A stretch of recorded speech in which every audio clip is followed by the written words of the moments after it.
Capítulo 18. Estávamos nas sombras da Valência Boulevard, olhando para as letras douradas gravadas no mármore negro, estúdios de gravação MAC. Embaixo, impresso nas portas de vidro, proibida a entrada de advogados, vagabundos e viventes. Já era quase meia-noite, mas o saguão estava iluminado e cheio de gente. Atrás do balcão da segurança estava sentado um guarda de aparência agressiva, com óculos escuros e um fone de ouvido. Virei-me para meus amigos. Certo. Vocês se lembram do plano? O plano. Grover engoliu em seco. Isso. Adoro o plano. Annabeth disse. O que vai acontecer se o plano não funcionar? Sem pensamentos negativos.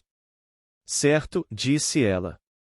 Estamos entrando na terra dos mortos e eu não devo ter pensamentos negativos. Tirei as pérolas do bolso, as 3 esferas cor de leite que a Nereida me dera em Santa Mônica. Elas não pareciam um grande recurso para o caso de algo dar errado. Annabeth pôs a mão em meu ombro. Desculpe, Percy. Você tem razão, vamos conseguir. Vai dar tudo certo. Ela deu uma cutucada em Grover. Ah, está certo. Concordou ele. Chegamos até aqui. Vamos encontrar o raio-mestre e salvar sua mãe. Sem problemas. Olhei para os dois e me senti realmente grato. Alguns minutos antes, eu quase os tinha feito ser esticados até a morte em camas de água de luxo, e agora eles tentavam bancar os corajosos por minha causa, tentavam fazer com que me sentisse melhor. Enfiei as pérolas de volta no bolso. Vamos chutar alguns traseiros no mundo inferior. Entramos no saguão do MAC. Alto-falantes embutidos tocavam uma música ambiente suave. O carpete e as paredes eram cinza chumbo. Cactos cresciam nos cantos como mãos de esqueletos. Os móveis eram de couro preto, e todos os assentos estavam ocupados.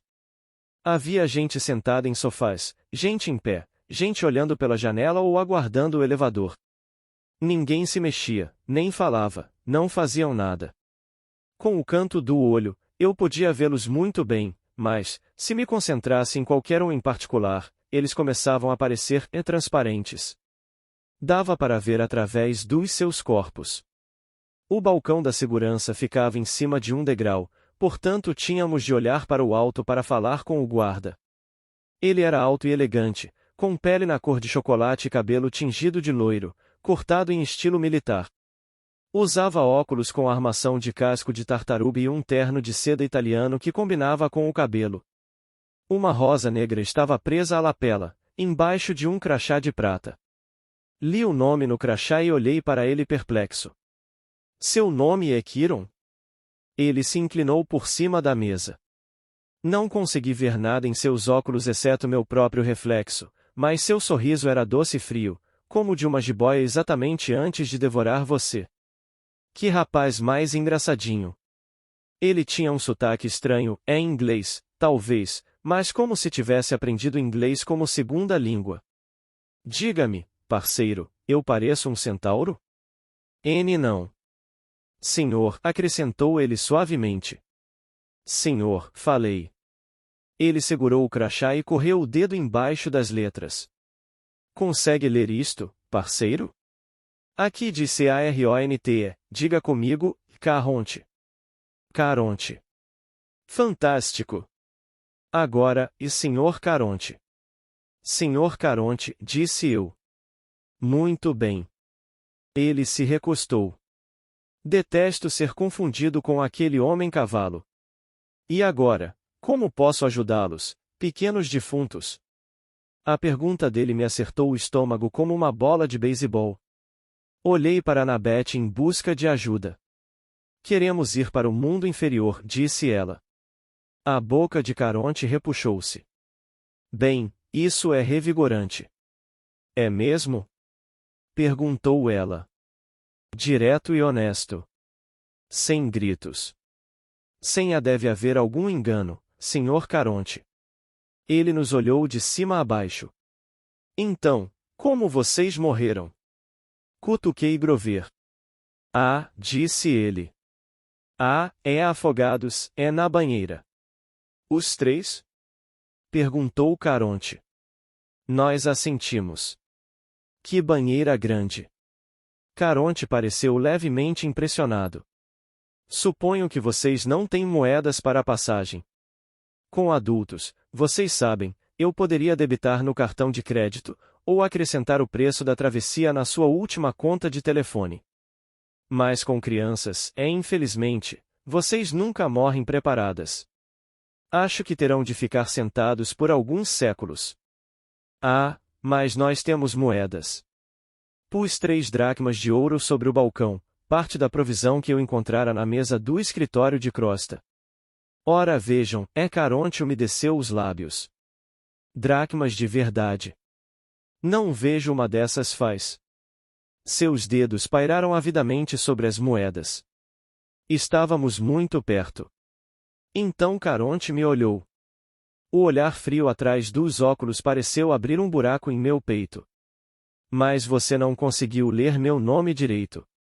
Você é disléxico, rapaz? Não. Sou um morto. Caronte inclinou-se para a frente e deu uma cheirada. Você não está morto. Eu devia saber. É um filhote de Deus. Temos de chegar ao mundo inferior, insisti. Caronte rosnou no fundo da garganta. No mesmo instante, todas as pessoas na sala de espera se levantaram e começaram a andar de um lado para outro, agitadas, acendendo cigarros, passando as mãos pelos cabelos ou olhando para os relógios de pulso. Vão embora enquanto podem, disse-nos Caronte. Vou ficar com estas moedas e esquecer que os vi. Ele começou a esticar a mão para as moedas, mas eu as puxei de volta. Sem serviço, sem gorjeta. Tentei parecer mais valente do que me sentia. Caronte rosnou de novo, um som profundo, de gelar o sangue. Os espíritos dos mortos começaram a bater nas portas do elevador. É uma pena, suspirei. Tínhamos mais para oferecer. Ergui a sacola inteira com o tesouro de Crosta. Tirei um punhado de dracmas e deixei as moedas escorregarem entre os dedos. O rosnado de Caronte se transformou em algo mais parecido com um ronronar de leão. Acha que pode me comprar, filhote de Deus?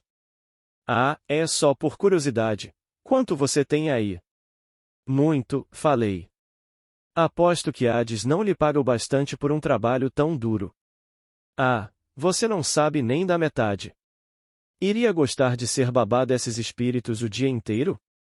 Sempre com a por favor, não me deixe ficar morto ou a por favor, deixe-me atravessar de graça. Não tenho um aumento há 3.000 anos. Acha que ternos como este custam barato? Você merece coisa melhor, concordei. Algum reconhecimento. Respeito. Bom salário. A cada palavra, eu empilhava outra moeda de ouro no balcão. Caronte baixou os olhos para o paletó de seda italiana, como se estivesse se imaginando com algo ainda melhor. Devo dizer, rapaz, que a gente está começando a falar a mesma língua. Um pouco. Empilhei mais algumas moedas. Eu poderia mencionar um aumento de salário quando estiver falando com Hades. Ele suspirou. Bem, o barco já está quase cheio. Poderia muito bem encaixar vocês 3 e zarpar. Ele se pôs de pé, pegou nosso dinheiro e disse: Venham comigo. Abrimos caminho entre a multidão de espíritos que aguardavam, os quais começaram a puxar nossas roupas como o vento, as vozes sussurrando coisas que eu não podia distinguir. Caronte empurrou-os do caminho, resmungando. Parasitas. Ele nos escoltou até o elevador, que já estava apinhado de almas dos mortos, todos segurando um cartão de embarque verde. Caronte agarrou 2 espíritos que tentavam entrar conosco e os empurrou de volta para o saguão. Muito bem. Agora, ninguém comece a ter ideias enquanto eu estiver fora, anunciou ele para a sala de espera. E se alguém tirar minha estação de música de sintonia novamente, farei vocês ficarem aqui por outro milênio. Entendido? Ele fechou as portas. Enfiou um cartão-chave em uma fenda no painel do elevador e começamos a descer. O que acontece com os espíritos que ficam esperando no saguão? Perguntou Annabeth. Nada, disse Caronte. Por quanto tempo? Para sempre, ou até eu me sentir generoso. Ah, disse ela. Isso é justo. Caronte ergueu uma sobrancelha. Quem disse que a morte era justa, mocinha? Espere até chegar a sua vez. Você vai morrer em pouco tempo, no lugar aonde está indo. Vamos sair vivos, falei. Ah! Tive de repente uma sensação de vertigem. Não estávamos mais indo para baixo, mas para a frente. O ar ficou enevoado. Os espíritos à minha volta começaram a mudar de forma. Suas roupas modernas tremiam e se transformavam em mantos cinzentos com capuz. O piso do elevador começou a oscilar. Pisquei com força. Quando abri os olhos, o terno creme italiano de Caronte fora substituído por um longo manto negro. Seus óculos de tartaruga haviam desaparecido. Onde deviam estar os olhos havia órbitas vazias, como os olhos de Ares, só que os de Caronte eram totalmente escuros, repletos de noite, trevas e desespero. Ele me viu olhando e disse: O quê? Nada, consegui dizer. Achei que ele estivesse sorrindo, mas não era isso. A pele de seu rosto estava ficando transparente, deixando que eu visse até o crânio. O chão continuou oscilando. Grover disse: Acho que estou ficando enjoado. Quando pisquei de novo, o elevador não era mais um elevador. Estávamos dentro de uma barcaça de madeira. Caronte usava uma vara para nos mover ao longo de um rio escuro, cheio de óleo, com ossos, peixes mortos e outras coisas estranhas girando na superfície, bonecas de plástico, cravos esmagados, diplomas encharcados com bordas douradas.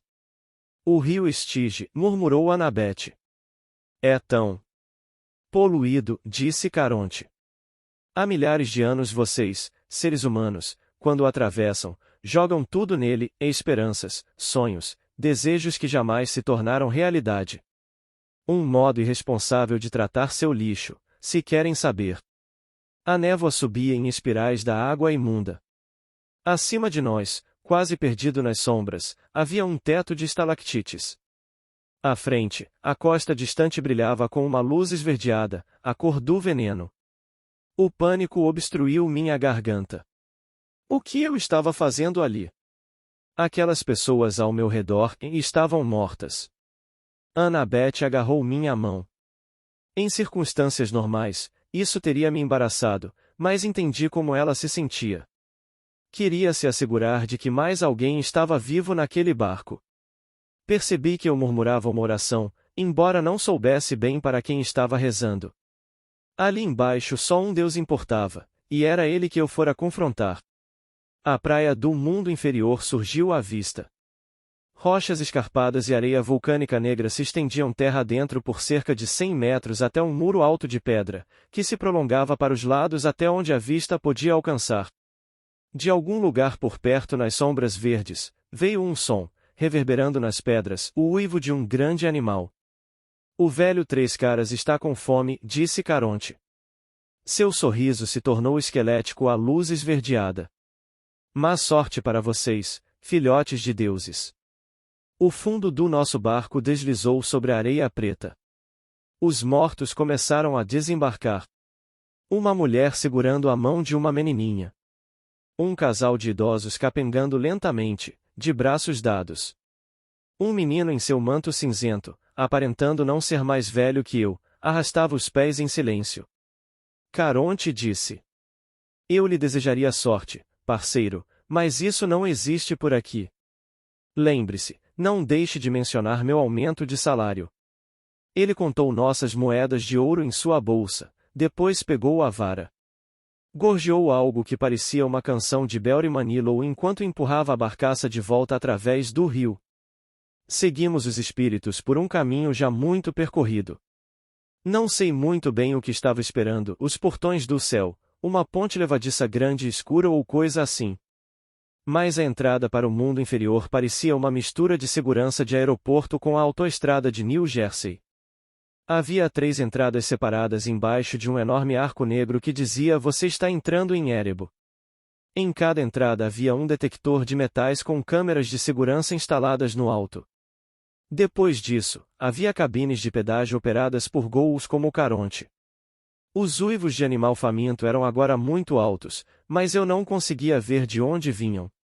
O cão de 3 cabeças, Cérbero, que deveria guardar a porta do Hades, não estava em lugar nenhum. Os mortos formaram 3 filas, 2 identificadas como atendente de serviço e uma como morte expressa.